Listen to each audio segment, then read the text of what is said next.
नमस्कार दोस्तों। आज का जो वीडियो बनेगा वो थोड़ा इंटरेस्टिंग भी है और मज़ेदार भी है। अब इसमें क्या है कि लर्निंग पर्पस से आज की वीडियो बन रही है। तो क्या होता है कि कोई भी चार्ट हम लोगों ने बहुत ही इसको जब देखने का प्रैक्टिस करते हैं तो क्या होता है कि जब तक ट्रेड नहीं लेते तब तक तो बहुत कुछ समझ में आता है, और जैसे ही ट्रेड लेते हैं तो उसके बाद क्या होता है ना, अपने अंदर उसकी सूझबूझ सब चली जाती है। तो मैं कहूँगा कि जैसे कोई भी जब मेंटर आपके साथ रहता है तो चार्ट रीड करना बहुत आसान हो जाता है। ये जो आपके इसमें जो वोलाटिलिटी जो दिखती है वो उस मेंटर के थ्रू क्या होता है, एक दौर में क्लियर हो जाता है। कैसे? मैं मेंटर मेरी बात नहीं कर रहा, मैं मेंटर ये इंडिकेटर की बात कर रहा हूँ जो आपको हेल्प करते हैं, और ये बहुत पुराने टाइम टेस्टेड इंडिकेटर्स हैं सब। जैसे ये मैं बॉलिंजर बैंड की बात कर रहा हूँ। देखिए कि ये जो ऊपर का बैंड है और नीचे का बैंड है, जैसे ही आपके यहाँ ये वोलाटिलिटी मैच कर गई तो आपको समझ में आओ, अच्छा ये लो था, अच्छा ये इतना हाई ये जो है इसके ऊपर नहीं जाएगी। इसका जो कॉन्फिडेंस ये बॉलिंजर बैंड देखने के बाद आपको है। अभी भी जैसे मैं बात कर रहा हूँ कि जैसे आपको कुछ नहीं आता तो आप क्या करते हैं कि आप चार्ट के कैंडल को रीड करना सीख सकते हैं। तो उसके साथ साथ जैसे हम लोग क्या करते हैं, नॉर्मली ट्रेंड लाइन डालते हैं, ट्रेंड लाइन से मेजर करना की कोशिश करते हैं। मैं कहूँगा कि सिर्फ ट्रेंड लाइन मत डालें, आप इसकी जगह चैनल यूज़ करें। कोई भी स्टॉक है ना वो चैनल में चलती है। जैसे यहाँ पे भी देखिए ये छोटा सा चैनल बना है, ये चैनल में मूव कर रही है, इसका एक ऊपर नीचे इसी तरीके से ये चैनल को टच करते हुए चल रही है। अब जैसे यहाँ आप देखेंगे कि ये जो चैनल है, अगर इसको चैनल डालें तो आप देख सकते हैं कि ये चैनल जो है करीब करीब ख़त्म है और इसी जगह से करीब करीब रिवर्सल भी आया है। अब अगर आप थोड़ा सा सोचेंगे तो ये जो एरिया है तो ये इसका लंबा सपोर्ट एरिया है जहाँ से इसने बाउंस बैक दिया। और एक चीज़ और दिखाऊं, जैसे सबसे बड़ी जो डीएमए होती है, जो मूविंग एवरेज यूज़ की जाती है मार्केट में, वो होता है 200 डेज़ की moving average, simple moving average. देखिए वो भी एक बार टेस्ट हुई है, रीटेस्ट भी हो रही थी, एक बार टेस्ट हो चुकी है और फिर से उसी जगह पे आज मार्केट आई थी और वहीं से इसका जो है मूव अप मूव होना है। तो इतना तो हम लोगों ने यहाँ देखा है। ऐसे ही और भी कुछ स्टॉक मैं आपको दिखाता हूँ। जैसे कुछ पीएसयू सेक्टर ही देख लेते हैं। जैसे ये ओएनजीसी है, देखिए कितना बढ़िया ये चैनल में चल रहा था, ये डाउन चैनल जो है इसका चल रहा था। अब उसके बाद क्या हुआ कि ये मूवमेंट चेंज हुई, यहाँ से ये स्ट्रक्चर चेंज हुआ, कैंडल भी चेंज हुई। और ये जो स्ट्रक्चर है, स्ट्रक्चर कैसे यूज़ करते हैं कि जैसे ये जो वी शेप है, इस एरिया को इसने ब्रेक किया, ऊपर किया, तो चेंज ऑफ यहाँ जो स्ट्रक्चर है वो चेंज होगी और यहाँ से नया एक चैनल शुरू हो रहा है। जो इसको मेजर कर कैसे करेंगे, समझिए कि आपने एक चैनल डालना है। चैनल डालना है तो सिंपल है, आप यहाँ चैनल पे आए, ये नीचे एक बार जगह टच हुआ और फिर उसके बाद नेक्स्ट जो कैंडल है, क्योंकि आपके पास दूर का तो कुछ अभी तक बना नहीं है, तो आप इसको मेजर कैसे करेंगे, ये और जहाँ तक ये रिसेंट हाई लगाया था, जहाँ से रिवर्सल कैंडल बने हैं उसके हाई को आपने टच कर लेना है। फिलहाल देखिए कि इसी चैनल में चलना शुरू हुआ और आप अगर ठीक से देखेंगे तो ये धीरे धीरे इसी एरिया में चलेगी। और ये मैंने इसे कैसे मेजर करते हैं वो तो आपने पहले भी देखा होगा कि सेंट्रल जोन निकालने का जो मेजरमेंट का सिस्टम है वो ये लो लिया और ये जो हाई लिया, इसके बीच का जो हिस्सा है इस एरिया में सेंट्रल जोन माना गया। देखिए इस एरिया में क्या होगा कि थोड़ी देर बाद ये यहाँ तक आएगी और फिर उसे ऊपर की तरफ चलना शुरू हो जाएगा। ये जैसे ये टेक्निकल है, और जैसे हम लोग टेक्निकल यूज़ करते हैं, मगर कोई भी बड़े जो इन्वेस्टर हैं वो लोग उतना टेक्निकल के साथ इसका फंडामेंटल भी देखते हैं। जैसे फंडामेंटल में मैं अगर चलो ये ONGC है, ONGC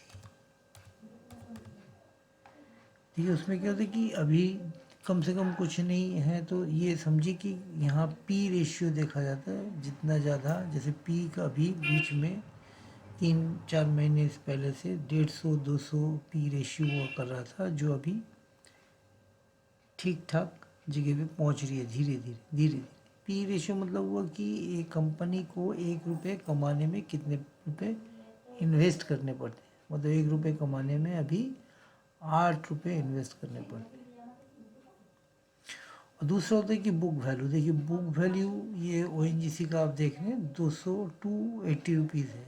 ये बुक वैल्यू का मतलब होता है कि कल अगर कंपनी बंद हो जाए तो उसकी जो प्रॉपर्टी है या जो भी उसका पोर्शन है उसे बेच के अगर शेयर होल्डर को पैसे वापस दिए जाए तो आपको 280 रुपये मिलेंगे एक एक शेयर के।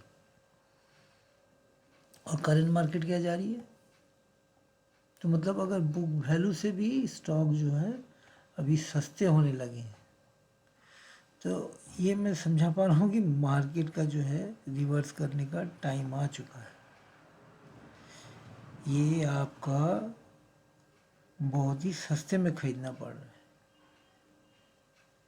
है ना, कि कम से कम 20 रुपये का, यहाँ 14-16 रुपये का मूवमेंट तो आएगा ही आएगा। अगर कोई आज इस प्राइस में इसको खरीदता है तो 16 रुपये उसको मिलने ही मिलने हैं। ठीक है, तो आगे देखते हैं। जैसे ये NTPC है, अभी इसकी प्राइस 322 रुपये है। ये देखिए ये एक चैनल में चल रहा था और फिर उसके बाद ब्रेकडाउन हुआ और ये दूसरा चैनल इसका तैयार हो गया। मतलब ये चैनल जो है अभी भी इसका डाउन ट्रेंड का है और 200 DMA को रीटेस्ट करके ये फिर से वापस नीचे आ गया। क्यों? क्योंकि मेरे ख्याल से इन्वेस्टर के पास इसका प्राइस ज़्यादा रहा होगा। चलिए वो भी देख लेते हैं एक बार। NTPC आपने यहाँ देखा, ONGC 3,32,245 करोड़ की कंपनी, ठीक है। और NTPC ये 3,12,669 करोड़ की कंपनी है, लार्ज कैप है, ठीक है। अब इसकी करंट वैल्यू देखिए 322 रुपये और बुक वैल्यू, मतलब अभी भी ये महंगी है और पी रेशियो भी ज़्यादा है, मतलब इसको 1 रुपये कमाने में 14 रुपये खर्चा करने पड़ रहे हैं। तो अगर इस हिसाब से चलें तो ये अभी भी महंगी है और ये सही है कि इसका ट्रेंड डाउन है, ठीक है। क्योंकि जब मार्केट नीचे आना शुरू हो जाती है ना तो उसका क्या होता है, किसी भी चीज़ का ना वैल्यू, फेयर वैल्यू काउंट किया जाता है। उसको कोई भी फेयर वैल्यू के हिसाब से लेने की कोशिश करता है कि जायज़ प्राइस में मिलना चाहिए। क्योंकि अभी आपके पास चॉइस होती है, आप नए से इन्वेस्ट कर रहे हैं तो आप सस्ते में ही लेने की कोशिश करेंगे। और एक शेयर को मैं दिखा रहा हूँ, जैसे ये पावर ग्रिड है।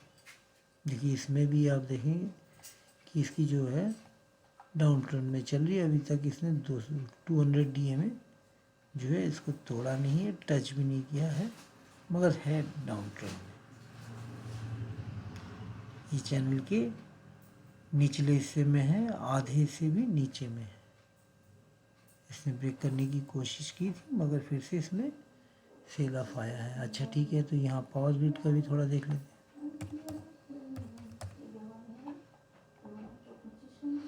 ये देखिए पावर ग्रिड में क्या है, 2,76,785 करोड़ की कंपनी है। करंट वैल्यू चल रही है 298 रुपीज़ और बुक वैल्यू कितना है 99 रुपीज़। इसका मतलब ये भी महंगी है, बहुत ही महंगी है, और इसके साथ इसका पी भी महंगा है। कि आप कोई भी अच्छा टाइम टेस्टेड इंडिकेटर को साथ में यूज़ करें। अगर लॉन्ग बाइंग का सोच रहे हैं तो 200 DMA को यूज़ कर सकते हैं। मैंने MACD के ऊपर भी मतलब एक वीडियो बना रखा है, उसमें भी आप देख सकते हैं कि कैसे सिर्फ हिस्टोग्राम के थ्रू आप ट्रेड ले सकते हैं। दूसरा है जैसे बॉलिंजर बैंड का है, बॉलिंजर बैंड में बहुत इजी आप इस चीज़ को समझ सकते हैं कि कहीं पे भी जब कोई कैंडल बैंड के बाहर बननी शुरू हो जाए और बैंड के अंदर जैसे ही वो एंटर कर जाती है तो इसका मतलब है कि वो रिवर्सल का सिग्नल दे रही है, चाहे वो नीचे हो चाहे ऊपर हो। कोई पैटर्न बने या ना बने, मगर ये इसका इंडिकेशन है। ये आपको इस तरीके से हेल्प करती है कि अगर कोई कैंडल बाहर बन रही हो और उसके बाद अगर वो नेक्स्ट कैंडल जो आने वाले हैं वो अगर इनसाइड में आना शुरू कर दें तो इसका मतलब वो आपको रिवर्सल बता रहे हैं। कि कोई भी इंजीनियर जो है या प्रोफेशनल है तो उसके लिए उसका टूल ज़रूरी होता है, वरना आप बीमारी तो समझ जाओगे मगर उसका इलाज नहीं कर पाओगे विदाउट टूल रहोगे तो। और टूल की खासियत क्या है वो जानना ज़रूरी होता है कि क्या देख के समझ में आए कि यहाँ रिवर्सल है और यहाँ से बाई पकड़नी है। ये जो जितनी बड़ी वोलाटिलिटी है इसको सिर्फ और सिर्फ टूल आपको हेल्प कर सकता है। अगर आपके साथ आपका मेंटर नहीं है तो आप इंस्टेंट कोई भी डिसीजन में आने के लिए मेंटर का इंतज़ार नहीं करेंगे। ये इतनी बड़ी जो मूव दी है तो इसके बाद भी देखिए यहाँ वो सिंगल कैंडल जो है वो बैंड के बाहर ही है और उसके बाद रिवर्सल है। भले ही वो नीचे ना आया हो, पूरा बैंड ऊपर गया हो, मगर आपको ये इंडिकेशन यहाँ दे चुका है कि और अभी बाई जो है वो थोड़े देर के लिए थम जाएगी या थम रही है। आप अगर सेल इनिशिएट कर भी लेंगे तो उसका इसके लिए इतना बड़ा टारगेट नहीं देखेंगे। अगर ये बैंड होता तो आप यहीं कहीं अपना प्रॉफिट बुक करते और लॉस से बचते। नहीं तो यहाँ आपका जो है एसएल रहता है वो हिट हो जाता और उसके बाद फिर से रिवर्स हो जाता और फिर आपको वही लगता कि मेरे बेचने के बाद वो बढ़ जाता है और मेरे खरीदने के बाद वो गिर जाता है।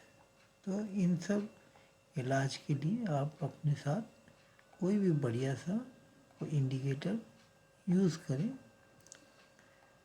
और उस पर विश्वास भी करें, मतलब इस्तेमाल करें और फिर विश्वास करें। ठीक है, आज का वीडियो यहीं तक। धन्यवाद आप सभी का। जाते जाते मैं बता दूं कि हम लोग अपने टेलीग्राम चैनल में बहुत सारे चार्ट डिस्कस कर चुके हैं, आप उसमें देख सकते हैं। हम लोगों के पास इंट्राडे ट्रेड और अभी धीरे धीरे हम लोग स्विंग का भी ट्रेड यहाँ शेयर करते रहेंगे। आप इसे ज़रूर ज्वाइन करें। और मेरे ख्याल से निफ्टी के बारे में हमने जो प्रेडिक्ट किया था या बैंक निफ्टी के बारे में जो बताया था, अगर आप प्रीवियस वीडियो देखेंगे तो हमने कहा था कि इंडेक्स में हमें जो लगा और शायद उसके बाद निफ्टी और नीचे नहीं जाना चाह रही, और यहीं आज का भी लो वैसी उसी जगह के आसपास लगा है और रिवर्सल बन रहा है। तो मैं अब आप लोगों से मेरी गुजारिश यही है कि सेलिंग के मोड में और नहीं बैठे, थोड़ा थोड़ा करके आप फिर से बाइंग करने की कोशिश कीजिए। मैं नहीं कह रहा कि अभी इस दौरान ये भाग के ऊपर चली जाएगी, मगर आपको बाई करने से प्रॉफिट होता रहेगा। थोड़ा सा होल्डिंग का पोजीशन बनाइए, थोड़े थोड़े चंक्स में खरीदिए और इन्वेस्टमेंट करेंगे तभी आपको प्रॉफिट होगी। इंट्राडे या स्विंग ट्रेड से ज़्यादा प्रॉफिट लंबे टर्म में होती है। चाहे हम लोग कितना भी इंट्राडे कर लें, लंबे पोजीशन की तरह प्रॉफिट नहीं होती है। और मेरे ख्याल से मार्केट बहुत करेक्ट हो चुका है, करेक्शन इसकी बहुत बड़ी हो चुकी है।